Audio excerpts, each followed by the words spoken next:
अस्सलाम वालेकुम class, welcome to your next topic in marketing management. आज के हमारा जो टॉपिक है वो है जी मार्केटिंग चैनल डिसीजंस। जब हम डिस्कस कर रहे थे प्रीवियसली प्राइसिंग स्ट्रेटजीज और उससे पहले प्रमोशनल मिक्स, तो ये टॉपिक भी 4 P's ऑफ मार्केटिंग से रिलेटेड है। Product, place, price and promotion. इनमें से हमने प्राइस और प्रमोशन के टॉपिक्स को डिस्कस कर लिया और अब ये प्लेस वाला जो टॉपिक है डिस्ट्रीब्यूशन, उसको हमने डिस्कस करना डिटेल में। और फाइनली जो आखिरी टॉपिक होगा आपका बिफोर फाइनल एग्ज़ाम्स, वो प्लेस प्रोडक्ट वाला होगा, क्योंकि उसमें से भी हमने कुछ चीज़ें डिस्कस की हैं लाइक ब्रांडिंग एंड लेबलिंग। और जो रिमेनिंग कुछ टॉपिक्स हैं वो प्रोडक्ट मिक्स स्ट्रेटजीज और other topics related to it वो रहते हैं, जैसे न्यू प्रोडक्ट लाइफ साइकिल है, न्यू प्रोडक्ट डेवलपमेंट है, वो आखिरी लेक्चर में हम कवर करेंगे। So anyway, today's topic is marketing channel decisions. तो पहले हम डिस्कस करते हैं कि मार्केटिंग चैनल से what does it mean. Channel कह लें या distribution, it's the same thing. Definition लिखी है जी, marketing channel is a set of practices और activities necessary to transfer the ownership of goods and to move goods from the point of production to the point of consumption। जो पूरी यानी कि एक supply chain बनती है manufacturer से लेके कंज्यूमर तक, that is the marketing channel. उसमें वो तमाम प्रोसेसेस, प्रैक्टिसेस जो कि यूज़ होती हैं गुड्स को एक पार्टी से दूसरी पार्टी तक ट्रांसफ़र करने में, that is marketing channel.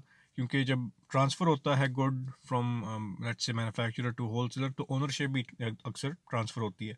Wholesaler उससे परचेस करता है प्रोडक्ट, तो वो अब उसका ओनर है, वो आगे उसको सेल करेगा रिटेलर को, तो फिर रिटेलर ओनर हो जाएगा। पर बिल आखिर जब एंड यूज़र परचेस करेगा रिटेलर से, तो he will be the owner of the products. लेकिन कई दफ़ा सिर्फ मूव करना होता है प्रोडक्ट को, उसमें ट्रांसपोर्टर्स होते हैं, कोरियर सर्विसेज होती हैं, एजेंट्स होते हैं जो कि ट्रांसफ़र करते हैं प्रोडक्ट को from let's say manufacturer to wholesaler, लेकिन वो ओनर नहीं होता प्रोडक्ट का। एजेंट्स या फिर जो वो डिस्ट्रीब्यूटर इटसेल्फ है, वो भी कई दफ़ा मार्केटिंग चैनल में यूज़ किया जाता है टू डिफ्रेंशिएट फ्रॉम होलसेलर। आप बाद में देखेंगे भी, हम डिस्कस करेंगे टाइप्स ऑफ ऑल्टरनेटिव्स जो कि आपके पास होते हैं डिस्ट्रीब्यूटर्स में। तो डिस्ट्रीब्यूटर इटसेल्फ जो है वो लव्स अक्सर डिफ्रेंशिएट करते हैं फ्रॉम होलसेलर। डिस्ट्रीब्यूटर जो है वो डायरेक्टली इन्वॉल्व होता है और हेल्प कर रहा होता है मैन्युफैक्चरर की, और वो तलाश कर रहा होता है होलसेलर्स को। तो वो एक यानी कि मिडल मैन होता है बिटवीन मैन्युफैक्चरर एंड होलसेलर। तो ये डिफरेंट पार्टीज़ हैं जो कि इन्वॉल्व होती हैं टू सेल द प्रोडक्ट। कुछ चैनल जो होते हैं उसमें डायरेक्ट आपका कम्युनिकेशन होता है विद एंड यूज़र। कंपनी को वो डायरेक्टली कांटेक्ट कर सकता है। लेट्स से ऑनलाइन सेलिंग की मिसाल ले लें, तो मैन्युफैक्चरर का की ऑनलाइन स्टोर है, वहाँ पर वो कस्टमर अपना ऑर्डर प्लेस करे और वो डायरेक्टली शिप कर दे उसको प्रोडक्ट टू द कस्टमर। तो ये इसमें बाकी कोई भी मिडल मैन नहीं है, कोई भी पार्टी शामिल नहीं है। तो आगे हम कुछ एग्जांपल्स इसकी डिस्कस करेंगे। But that is the main idea of marketing channel, कि किस तरह से आपने फैक्ट्री से जब प्रोडक्ट बन जाता है, प्रोडक्ट पहुंचाना है टू द कंज्यूमर, उसके हाथ तक जब तक वो चीज़ नहीं पहुंचती, वो पूरी जो चेन है उसको हम मार्केटिंग चैनल कहते हैं। उसके बाद है जी, there are two main types of marketing channels. आप एक देख सकते हैं एग्जांपल, लैम्बोर्गिनी जो है, इट मेक्स सुपर कार्स और ये लग्जरी प्रोडक्ट है। इसमें वो डायरेक्टली सेल करते हैं एंड यूज़र को, इसमें किसी मिडल मैन पर वो इन्हिसार नहीं करते। तो डायरेक्ट जो है चैनल एक एग्जांपल है।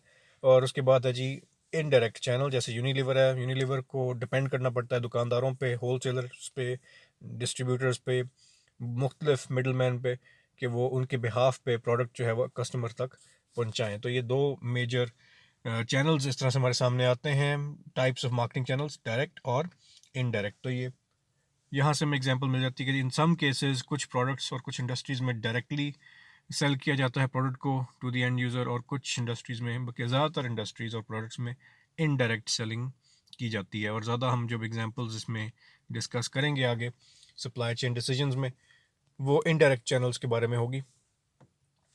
सो the topic is channel design. Next जो हमारा टॉपिक है जी, what does it mean when we say कि जी हमने चैनल को डिज़ाइन करना है, डिस्ट्रीब्यूशन चैनल को डिज़ाइन करना है। उसमें लिखा हुआ है कि जी it refers to those decisions involving the development of new marketing channels where none had existed before, or to modify existing channels।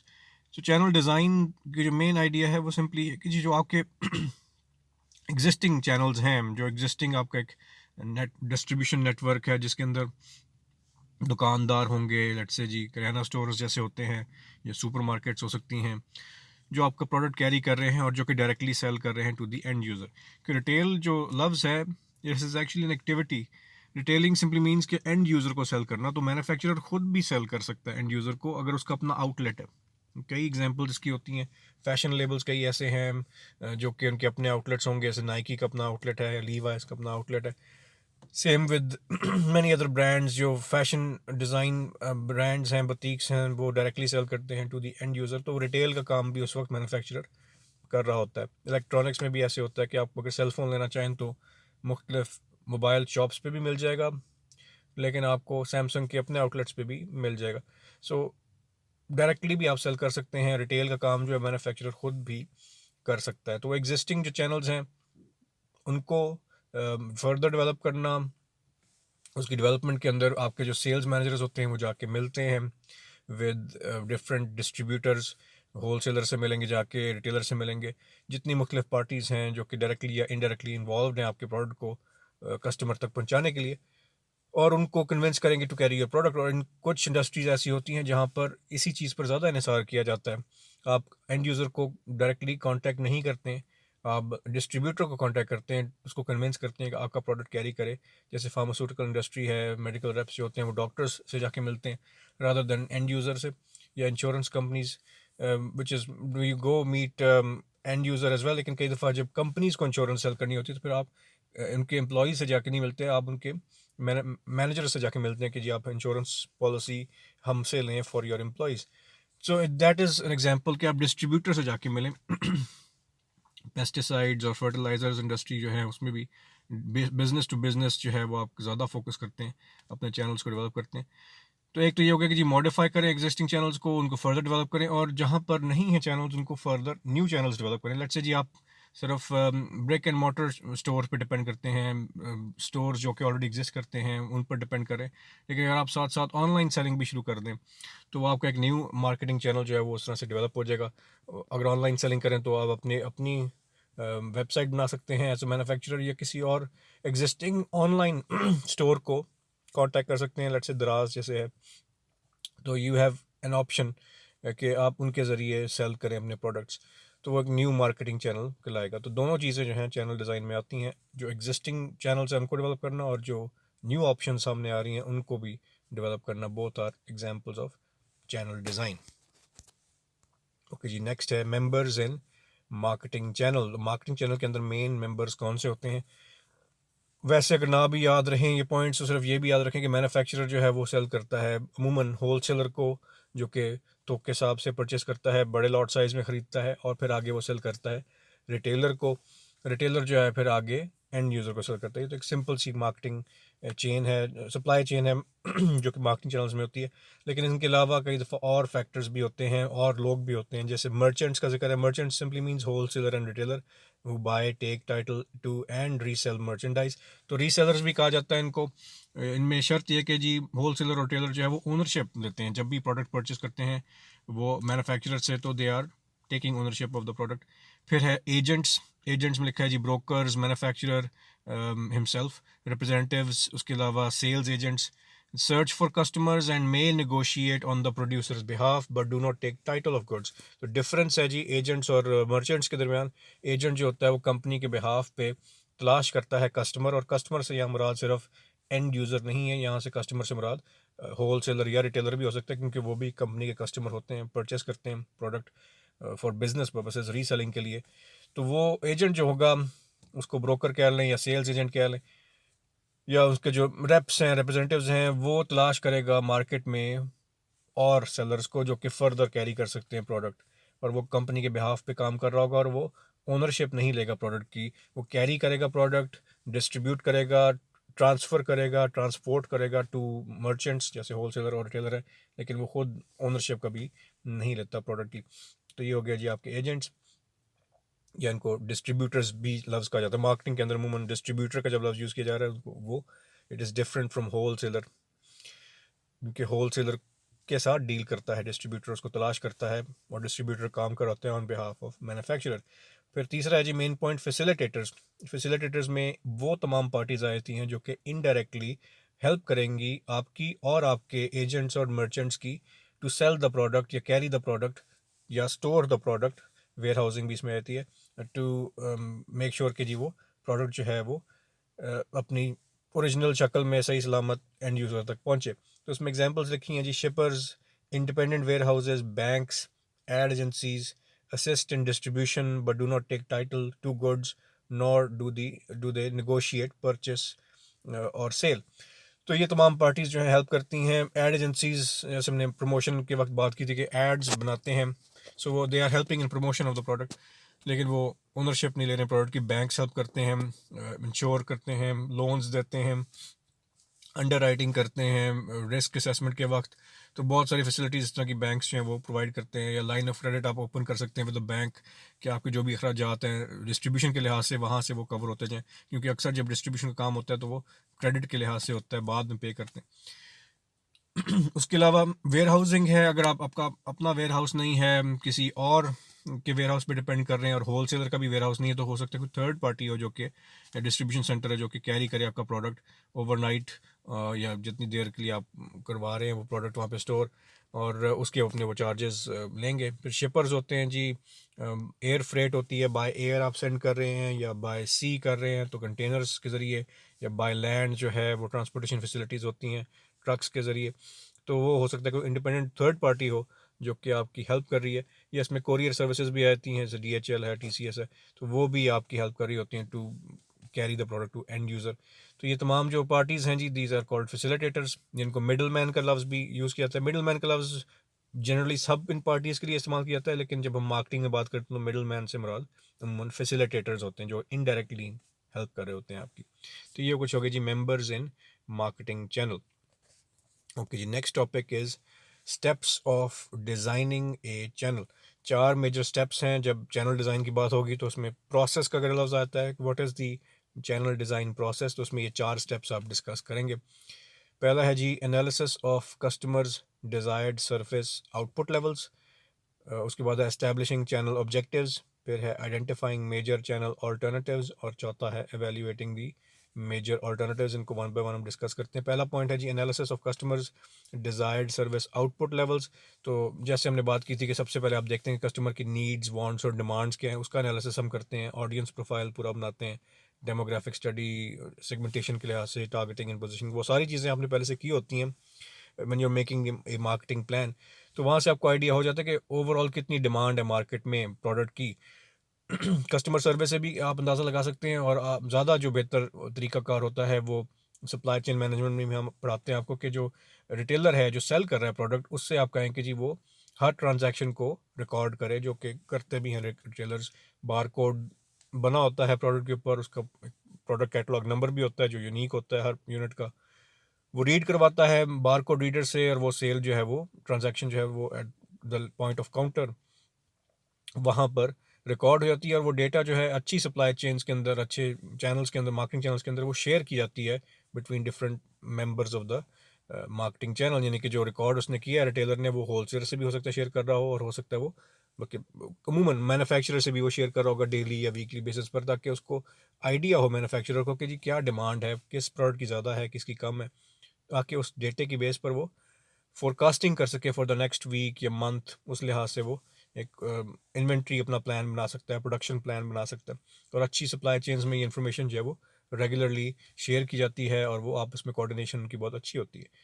तो इसमें ये मेजर एक फैक्टर है। एस्टैब्लिशिंग चैनल ऑब्जेक्टिव्स, जो भी आपका गोल है मार्केटिंग चैनल बनाने का, वो ऑब्जेक्टिव क्लियर होना चाहिए, और उसके लिहाज से आप फिर बिलाखिर चूज़ करेंगे डिफरेंट चैनल्स। वही अगला पॉइंट है, identify the major channel alternatives, क्या क्या चॉइसेस हैं आपके पास डिस्ट्रीब्यूशन के लिहाज से, और उनको आप एवेल्यूएट करते हैं चौथे पॉइंट में, और जो बेस्ट ऑप्शन है, जो बेस्ट ऑप्शंस का कॉम्बिनेशन है, उसको आप चूज़ करते हैं।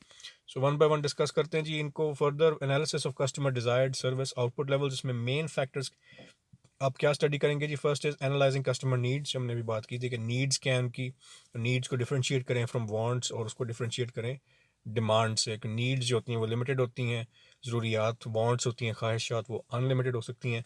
उस पर जो लिमिटेशन लगती है वो होती है परचेसिंग पावर की, बाइंग पावर की। अगर वो है उस कस्टमर के पास तो अपनी वांट को वो सेटिस्फाई कर सकता है, उसको हम डिमांड पर कहते हैं।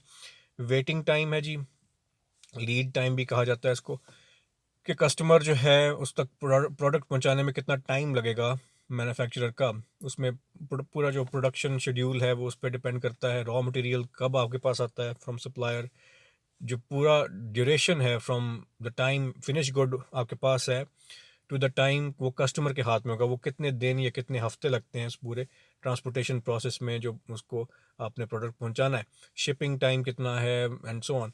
तो वो लीड टाइम उसे हम कहते हैं। कुछ कंपनीज जो हैं या कुछ इंडस्ट्रीज हैं वहाँ पे डेज़ के हिसाब से लीड टाइम होता है, कुछ में वीक्स के हिसाब से होता है, इवन सब इंडस्ट्रीज में मंथ्स के हिसाब से होता है, इन द सेंस कि जी सीजनल सेल्स होती हैं या फिर सीजनल, जैसे क्लोथिंग इंडस्ट्री में कि जी आपकी विंटर जो कैटलॉग है फ़र्क है और स्प्रिंग कैटलॉग फ़र्क है, तो उसमें बेस्ड ऑन सीजन्स वो प्लानिंग करते हैं। तो वेटिंग टाइम्स क्या हैं, लीड टाइम्स क्या हैं, और उसके लिहाज से फोरकास्टिंग आपने करनी है। फिर है जी प्रोडक्ट वैरायटी, जितनी ज़्यादा वैरायटी होगी आप ऑफ़र कर रहे होंगे उतनी कॉम्प्लेक्स आपका मार्केटिंग चैनल होगा और उतनी वेयर हाउसिंग जैसे मिसाल के तौर पे मुश्किल होगी। आपको जो भी स्टोर होगा उसके पास कैपेसिटी है कैरी करने की कि नहीं प्रोडक्ट, तो ये चीज़ें जो हैं वो फिर ज़्यादा पेचीदा होती जाती हैं। इसलिए कोशिश कर रहे होते हैं हमेशा मैन्युफैक्चरर्स मार्केटिंग के हिसाब से भी कि प्रोडक्ट को स्टैंडर्डाइज कर दें, उसकी डिफाइंड साइजेस और शेप्स या कलर्स या फ्लेवर्स, अगर फूड एंड बेवरेज इंडस्ट्री है वो चीज़ें पहले से डिफाइन कर दें, और कस्टमाइजेशन ना हो। कस्टमाइजेशन मीन्स कि कस्टमर की जितनी रिक्वायरमेंट है उसके मुताबिक से आप चेंज करते जाते हैं प्रोडक्ट को। तो स्टैंडर्डाइजेशन को प्रेफर किया जाता है ताकि वैरायटी हो लेकिन इतनी हो कि आप उसको प्रॉपर्ली मैनेज कर सकें। और आखिरी है जी सर्विस बैकअप। सर्विस बैकअप जो है it is important in the sense कि जी आफ्टर सेल सर्विस है कि नहीं है, और अगर कोई लेट्स से जी एक चैनल जो है वो अवेलेबल नहीं है, कोई और चैनल अवेलेबल है कि नहीं है, तो these factors are important. And first point जी analysis of customer desired service output levels. Second जो पॉइंट था वो है एस्टैब्लिशिंग चैनल ऑब्जेक्टिव्स। तो ऑब्जेक्टिव्स में मेन फैक्टर्स क्या देखते हैं जी, आप ये देखते हैं कि हर जैसे लिखा हुआ each channel alternative provides a different level of sales cost etcetera. उसके लिहाज से फिर आप देखते हैं कि सेल्स ज़्यादा इंपॉर्टेंट हैं। मिसाल के तौर पे अगर आपने सेल्स ज़्यादा रखनी है तो फिर आप इंटेंसिव डिस्ट्रीब्यूशन करते हैं, मीनिंग कि जो भी जितने भी डिफरेंट आउटलेट्स हैं, चाहे वो सुपरमार्केट है, बेकरी है, या फिर वो कोई कॉर्नर शॉप है, करियाना स्टोर है, हर जगह वो चीज़ अवेलेबल करनी है। तो फिर आप सेल्स को गोल बनाते हैं। जैसे कोक और पेप्सी हैं, वो दूर दराज के इलाकों में भी आपको मिल जाएंगे क्योंकि उनका गोल ही है कि जी वो चीज़ हर जगह पर अवेलेबल होनी चाहिए। अगर आपका गोल कॉस्ट का है या कॉस्ट कटिंग है, एफिशिएंसी को फोकस बनाना है, तो उसके लिहाज से फिर आप सिलेक्टिव डिस्ट्रीब्यूशन करते हैं। कुछ जगहों पर वो प्रोडक्ट अवेलेबल होगा, या हो सकता है आप उसको एक्सक्लूसिव डिस्ट्रीब्यूशन पे ले आएँ। एक्सक्लूसिव डिस्ट्रीब्यूशन मीन्स कि सिर्फ कंपनी के आउटलेट्स पे वो चीज़ अवेलेबल होगी। तो ये डिपेंड करता है कि आपका मेन फोकस क्या है। यहाँ से आपको फिर नजर आएगा जी internet, telemarketing, retail stores या एजेंट्स, किस चीज़ को आपने मेन ऑब्जेक्टिव बनाना है। Third point is identifying major channel alternatives. जैसे हमने अभी प्रीवियसली डिस्कस किया था कि मेजर चैनल ऑल्टरनेटिव्स कौन से होते हैं, वो उसकी सिर्फ एक रिविजन है। एजेंट या ब्रोकर हो सकता है आपका जो कि डायरेक्टली मैन्युफैक्चरर के बिहाफ पे कन्विंस करता है होल सेलर्स को और इन सम केसेस रिटेलर्स को कि वो कैरी करें कंपनी के प्रोडक्ट्स।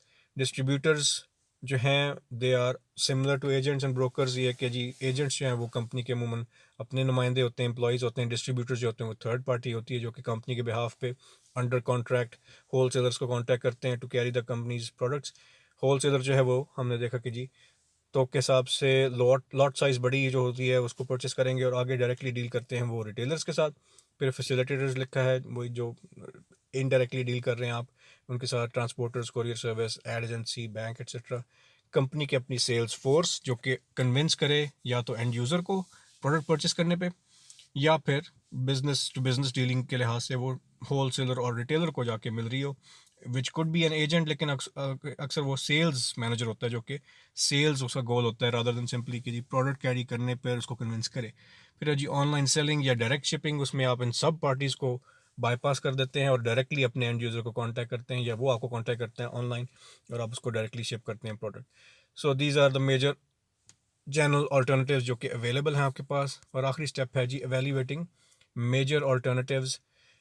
जब आपके पास ऑप्शन सामने आ गए हैं 3-4, आप उनको एवेल्यूएट करते हैं, बेस्ट ऑप्शन कौन सी है, सेकंड बेस्ट कौन सी है, थर्ड बेस्ट कौन सी है, और जो फाइनल डिसीजन आप लेते हैं और उसको इम्प्लीमेंट करते हैं। So once the list of alternative channels is selected, the marketing manager should evaluate each alternative to arrive at final decision. उसके बाद हैं जी factors affecting channel choice. Factors affecting channel choice में मार्केट फैक्टर्स हैं, कुछ manufacturer factors हैं। उसमें main इसके सिर्फ पॉइंट्स आपके ज़हन में रखिए कि वो कौन से फैक्टर्स होते हैं जो कि असरअंदाज करते हैं एक मार्केटिंग मैनेजर के डिसीजंस को जब वो मार्केटिंग चैनल्स को एनालाइज करते हैं। तो मार्केट फैक्टर्स में कस्टमर प्रेफरेंस, वही हमने बात की previously, need, wants and so on. Organisational customers, जो कि कस्टमर से हमारा है होल सेलर कौन से हैं, रिटेलर कौन से हैं, उसको हम वेंडर एनालिसिस भी कह सकते हैं। ज्योग्राफी, जो हमने ज्योग्राफिकल सेगमेंटेशन की बात की थी। और कंपेरेटर्स। ठीक है जी, तो ये मार्केट फैक्टर्स हो गए। उसके बाद हैं प्रोडक्ट फैक्टर्स।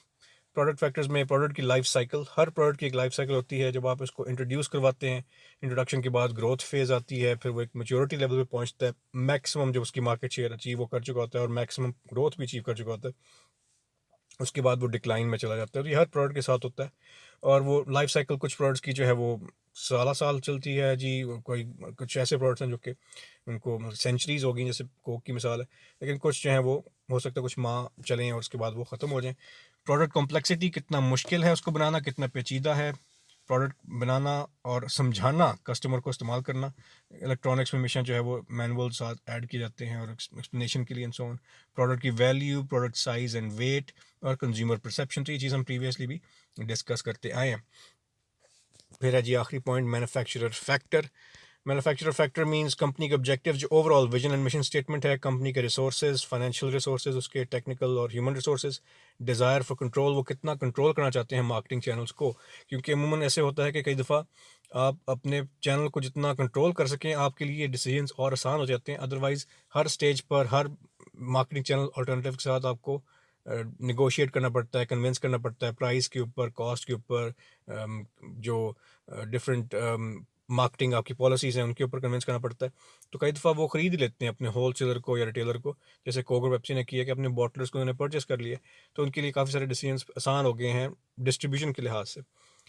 इसको कहते हैं इंटीग्रेशन। जब आप अपने सप्लायर को परचेस करें उसको बैकवर्ड इंटीग्रेशन कहते हैं, अगर आप अपने डिस्ट्रीब्यूटर को परचेस करें तो वो फॉरवर्ड इंटीग्रेशन कहलाती है। फिर है जी ब्रेथ ऑफ प्रोडक्ट लाइफ। इसमें आप कितना डाइवर्सिफाई कर सकते हैं अपनी प्रोडक्ट को।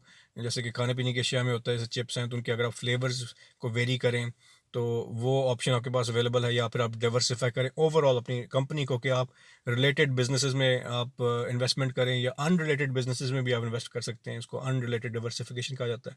तो ये फैक्टर्स भी कंसिडर करते हैं मैन्युफैक्चरर्स जब वो डिस्ट्रीब्यूशन चैनल्स बना रहे होते हैं। So that is all for today. आपने एक पेज की समरी इसकी जमा करानी है एज अटेंडेंस।